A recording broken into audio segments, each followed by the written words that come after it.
লাও বেঙেনা গৰু গা ধুৱাবলৈ যাওঁ ঐ নব গৰু গা ধুৱাবলৈ যাওঁ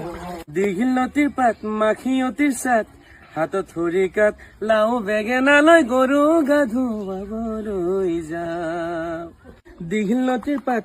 মাখিয়তিৰ চাত হাতত খৰিকাত লাও বেঙেনা লৈ গৰু গা ধুৱাবলৈ যাওঁ ঐ নব গৰু গা ধুৱাবলৈ যাওঁ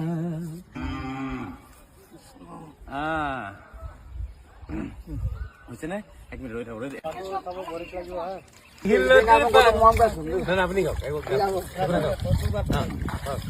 দীঘলতি পাত মাখিয়তি চাত হাতত খৰিকাত লাও বেঙেনা লৈ গৰু গা ধুৱাবলৈ যাওঁ মজা মজা মজা মজা মই এইটো ভিডিঅ' মই বিচাৰি ফুৰিছিলো আৰু যেহেতু মুস্তাফা কামাল দাদাই মানে তেওঁৰ একাউণ্টত পোৱাৰ লগে লগে মই আপোনালোকলৈ শ্বেয়াৰ কৰিলো যেহেতু ওলাই যাব নোৱাৰিলো আজি গৰু বিহু হয় আৰু ওলাই গৈ নদী কিনাৰলৈ যাবলৈ সময়ে নাপালো আৰু নোৱাৰিলো যাবলৈ বিশেষকৈ আজি এইটো ভিডিঅ' তেওঁৰ পৰা পাই মোৰ বহুত ভাল লাগিলে চেলুট জনাইছো তেওঁক আৰু ভাল লাগিলে গৰু বিহুৰ সকলোকে শুভেচ্ছা জনালো আৰু কালি পৰা যেহেতু বিহু